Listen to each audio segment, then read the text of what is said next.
All right, we've got some instant thoughts and reactions on the Broncos' very first preseason football game against the San Francisco 49ers. Welcome in Broncos country to the Broncos Breakdown. My name is Moose, and I'm going to react to everything that I saw in the Broncos' preseason Week 1 win over the 49ers. First things first, some breaking news. Matt Henningsen is going to be out for the entirety of the year with an Achilles tear. Surgery is upcoming per Sean Payton, so he will be out for the remainder of the 2025 season. Obviously, a nice rotational piece for the Broncos defensive line. It's not good news, but at the very same time, we do have a bunch of depth that we're going to talk about here later on in the video. So prayers up for him. Obviously, a very devastating injury, out for the remainder of the year. And that's why you sub, speaking of the year. Free Broncos content breaking down all the news and rumors for you, all surrounding the Denver Broncos. So make sure you hit that big red subscribe button for watch parties, daily videos, and free Broncos content. All right, let's talk about the game a little bit more here. Sorry about my voice. If you were a part of the watch party yesterday, you would have known that I'm kind of shot right now, but you guys showed up and it was an absolute blast. The Broncos kind of dominated the game from a statistical standpoint. However, a lot of Broncos fans, I'm sure, will look at this and go, it was far from a dominant game on certain sides of the football. So we're going to start with the offense and then move into the defense. First things first, the first team offense was choppy. It's to be expected. It's preseason, right?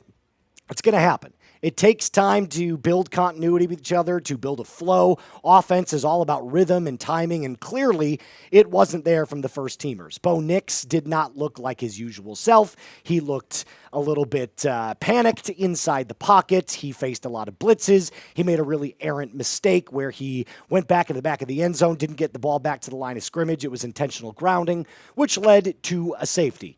All in all, he was 6 of 11 to 31 yards against the 49ers, had a couple of underthrown balls, one to Troy Franklin, one to Courtland Sutton in the end zone, which, granted, Courtland probably should have caught, but it was an underthrown ball nonetheless. So, Bo obviously didn't have his best game.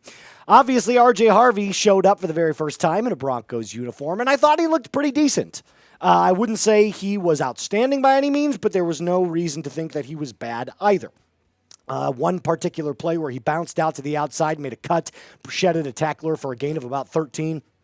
Was a lot to be promised. You're going to see a lot of wide zone scheme runs from R.J. Harvey, a lot of pitch plays, a lot of breakouts to the outside. He's going to really try to emphasize that part of his game, getting out past the C gap to make damage happen in the outside. Another player to keep an eye on that I thought showed some pretty decent promise, of course, one of the Broncos, the Bronco that has had the best training camp the entirety of 2025, Mr. Troy Franklin, had 3 receptions for 18 yards, 1 stick route first down from Bo Nix. It's clear that Bo sought him early and often. This is going to be a relationship and a wide receiver position right now for Troy Franklin that's going to develop in 2025. He might not have, done anything crazy, in terms of the statistics, but then again, there wasn't a lot to go off of from the first team offense. The offensive line definitely got, shut down early and often. I didn't think they had their best game, but Troy Franklin played pretty decently. Courtland Sutton also played okay. There wasn't a ton of takeaways from the first team offense other than it looked choppy to begin with. And that's why I want you to grade the first team offense yesterday. Let me know in the comment section down below. A, B, C, D, or F. I have to give it no higher than like a C-. Again, it's preseason. Does it really necessarily matter? No, of course not. But I will say this. Practice, they need to get into a little bit more of trying to find their rhythm faster than they did against the 49ers. The defense, however, was really, really good. Now, we're going to talk about that here in just a little bit, but the second team offense was really, really something. Maybe not that very first drive that came out, but Jarrett Stidham definitely balled out. I got to tell you, as soon as he came in that first drive, it was a little bit slow. And then he started to find his footing. In fact, his statistics looked outstanding 14 of 15 for 136 yards, 2 touchdowns, no picks, and a couple of really nice touchdown balls. One to Lucas Kroll, who was on an island in the end zone all by himself. And then Trent Sherfield on a go route with a perfectly placed ball from Stidham. Sherfield kind of bobbled the ball a little bit, stuck it to his helmet, dragged his feet, and ended up making the score. It was the highlights of the Broncos 49ers game from either team. Sherfield definitely had himself one hell of a game. Definitely made his presence felt, clearly indicating that he's going to have a spot in this Broncos wide receiver room. I think he's going to make an excellent addition, in this 2025 room in terms of what he can contribute with Bo. He might not be the first go-to option, but yesterday definitely showed his playmaking capability, especially on the deep ball. So Trent Sherfield, tip of my cap to you, my friend. You played outstanding. Another player that was awesome in the second team offense was Tyler Badie, who averaged a little over 6 yards a carry. And I got to tell you, everything that I saw from Tyler Badie yesterday led me to believe that he is fighting for that RB3 spot. Currently, as I have it right now, I've got J.K. Dobbins as the RB1. I've got R.J. Harvey as the RB2 and Jaleel McLaughlin as the RB3.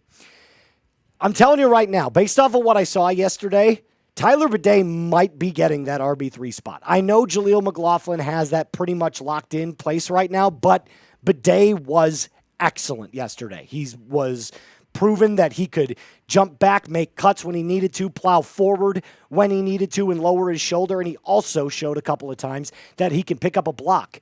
So his pass blocking ability, his ability to make, plays happen with his legs and find open holes to gain chunk yardage plays was outstanding. That's why I think he's one of my main winners, which, of course, we'll touch on here in just a little bit. Probably tomorrow I'll give you a winners and losers video. But Tyler Badie was awesome. So show some love to Mr. Badie. Spam those 28s down in the comment section down below. I know a lot of Broncos fans were really impressed with him last night, and going into the season, a lot of guys were thinking, don't sleep on him. He might make his way into this 3 or 4 back rotation, and I absolutely believe he can, over the likes of a guy like an Audric Estime, who was, okay, did his job yesterday, but not anything outstanding. Now let's talk about the defense, because the defense was the major story last night. Gave up 9 points early on in the first quarter, and then didn't give up a single play after that. And there are some players that I definitely want to highlight for you coming into this next preseason game, some that absolutely balled out against the 49ers. Before we do that, though, in case you didn't win a Bo Nix jersey last night, shout out to John Emery, who won that for our live stream MVP winner. However, these Bo Nix jerseys are on sale.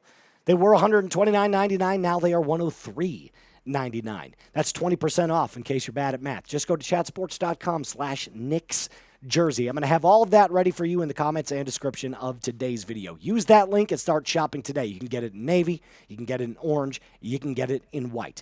You can get whatever color you want, but make sure you start shopping, like I said, with that link, or go to chatsports.com/Nix jersey. So let's talk about the defense.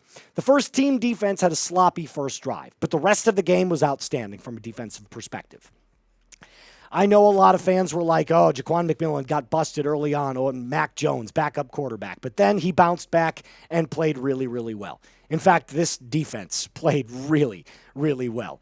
Again, it's preseason, not going up against the San Francisco 49ers starters, but what you saw outside of that very first drive was pure dominance. Jaquan McMillan had an interception. On the sideline, had a nice little jump route, made sure he came down with the ball. It was down, pretty much on the ground, scooped it up, kept his hands underneath, and came away with the pick. Another player that came away, UDFA out of Utah, Karene Reed had an interception. His interception was more so like bad throw from the San Francisco 49ers quarterback. Karene Reed was in the right spot, ended up taking it away. And then, of course, Joshua Pickett, the UDFA out of Duke. He also had an awesome interception. So 3 interceptions from the Denver Broncos, but that wasn't the main story of all the takeaways for the Broncos, because J.L. Skinner got involved as well. That's right. The Boise State alum had 4 tackles, 1 forced fumble, where basically he lowered his shoulder into Amir Abdullah, the running back for the 49ers, and just kind of lowered the boom into him, knocked that ball free, and Savion Jones, the rookie out of LSU, ended up coming away with it. So some big-time plays from a lot of depth players here for the Broncos. Some other outstanding players that I think kind of wrapped up my entire thoughts of the players that really kind of stood out to me was Nick Bonito, who early and often was getting after Mac Jones. Definitely got a ton of pressure on Mac Jones for sure. Jonah Ellis had a couple of really nice plays, especially at the line of scrimmage, picking up screen passes. He was excellent. J.L. Skinner, of course, lowering that shoulder with that forced fumble, and Karene Reed, obviously, with that interception, made a multitude of tackles as well. So 4 of those guys definitely stood out. There were a bunch of other players as well, but those were the 4, in my opinion, that definitely stood out to me. Here's the main takeaway from last night's defensive performance. The defensive depth is a major positive. This Broncos defensive unit is not only top-heavy, but now it's showing that there's a lot of depth. Chris Abrams-Drain had a couple of really good plays. Jahdae Barron got in and lowered a really nice hit, kind of basically threw his defender, kind of showcasing his strength. There were a lot of players last night that got involved and showcased this Broncos depth. And I think that was a great thing to see. Obviously, it's not a finished product, and obviously with the preseason happening, you're going up against second, third, and fourth string players. But these are also second, third, and fourth string players themselves. So they're dominating other opposing offenses, which is what you want to see. So I'm sure Vance Joseph took a lot of positives away yesterday from this Broncos defense, and I'm sure Sean Payton as well had a lot of great things to think about his second-team offense as well as the Broncos team as a whole. If you're going to join us next week for our watch party against the Arizona Cardinals, here's what I need you to do. Type me in the comment section down below. If you do that, I'm going to know that you're a real one. And I also know that you're going to join us for all of the best Denver Broncos coverage. If you did join us yesterday, we had some technical difficulties, which we apologize. We're working on getting those fixed for you this coming week.